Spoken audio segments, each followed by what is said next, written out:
O Senhor esteja convosco. Ele está no meio de nós. Proclamação do Evangelho de Jesus Cristo segundo Lucas. Glória a vós, Senhor. Naquele tempo, Jesus contou-lhes uma parábola. Olhai a figueira e todas as árvores. Quando vedes que elas estão dando brotos, logo sabeis que o verão está perto. Vós também, quando virdes acontecer essas coisas, ficais sabendo que o reino de Deus está perto. Em verdade, eu vos digo, tudo isso vai acontecer antes que passe esta geração. O céu e a terra passarão, mas as minhas palavras não hão de passar. Palavra da salvação. Glória a vós, Senhor. Que liturgia da palavra é essa que a Igreja hoje nos concede? Uma grande oportunidade para hoje meditarmos sobre pontos importantes acerca da nossa fé católica. Primeira coisa, diante das leituras, diante daquilo que a gente escuta da Sagrada Escritura, a gente tem que ter a humildade de escutar, em primeiro lugar, tal como está, sem ficar dissimulando muito, sem ficar maquiando muito, sobretudo quando as passagens fortes, nós tendemos a querer adulterá-las, a querer dizer, não é bem assim, não. Primeiro, ter a humildade de aceitar, para que depois a gente consiga, por meio da oração, sobretudo, conseguir ir descascando, conseguir ir digerindo, conseguir ir absorvendo todo o conteúdo espiritual, né, que o texto fornece para nós, fornece para o nosso espírito, nos fornece para as nossas horas de oração. E tenhamos a humildade, né? Aqui contém palavra de salvação, palavra de verdade, palavra de vida. Palavra de vida. Olha só, estamos aqui falando de destruição, de fim do mundo, de lago de fogo. Ainda assim o Evangelho é palavra de vida.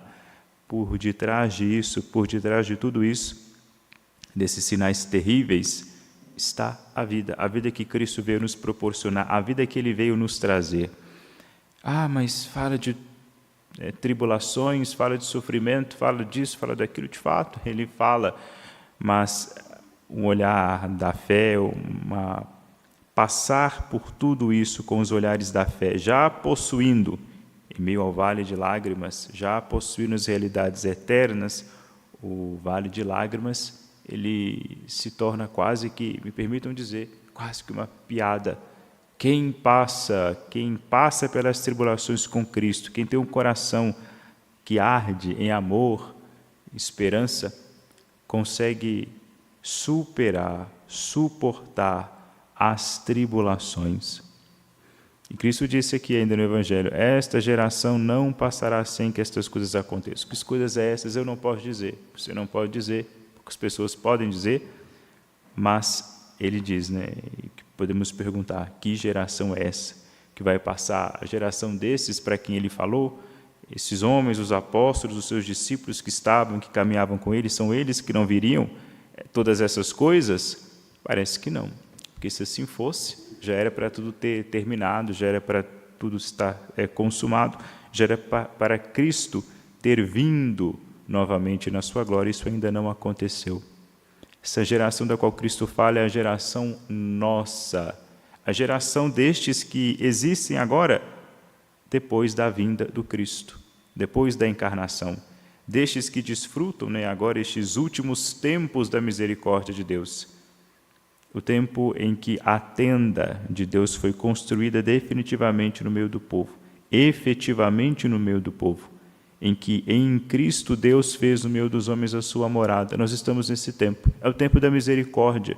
É o tempo que nós temos que aproveitar para lançar mão de todos os meios de salvação que nós temos para conseguir ter aqui o nosso nome escrito lá no livro da vida. Dizendo de outro modo, para que o nosso nome esteja escrito lá no coração de Deus. E não pensem que é Deus que faz essa seleção. Não é esse eu escrevo, aquele não. Não. Ele escreve no seu coração, no seu livro, os nomes daqueles que permitem, daqueles que têm a boa vontade, daqueles que são homens e mulheres de boa vontade, que querem que seu nome seja escrito no coração, no livro da vida. aqueles que querem ser santos, aqueles que ao menos sonham, meias dificuldades não importam, aqueles que sonham com a santidade, aqueles que sonham com um dia que poderão contemplar a face de Nosso Senhor. Uma vez, perguntaram para Santo Tomás de Aquino, uma senhora, eu não me lembro bem, perguntou para ele o que era necessário para ser santo. Aí ele respondeu, querer. Se você quiser, você vai ser. E é verdade. Se nós quisermos, se nós estivermos abertos a isso, se nós estivermos abertos a acolher a tudo que está proposto para que nós alcancemos a santidade, nós nos tornaremos santos. E querendo e agindo de acordo com o nosso querer, nosso nome estará escrito ali, lá no livro da vida. Nós aproveitaremos esse dom que Deus nos deu, o dom da vida, este talento, não é? Esse denário que Ele nos deu, que também nós podemos chamar de vida, nós estaremos, se procedermos assim, nós estaremos rendendo, aplicando e colhendo algum lucro desse talento, colhendo algum lucro da vida, vivendo diante dEle, vivendo sob os olhos dEle, para que quando no dia da justiça Ele vier reclamar aquilo que lhe pertence, a vida pertence a Deus, Ele é o Deus da vida. Quando Ele vier reclamar a vida de volta, nós a devolvamos, mas a devolvamos multiplicada.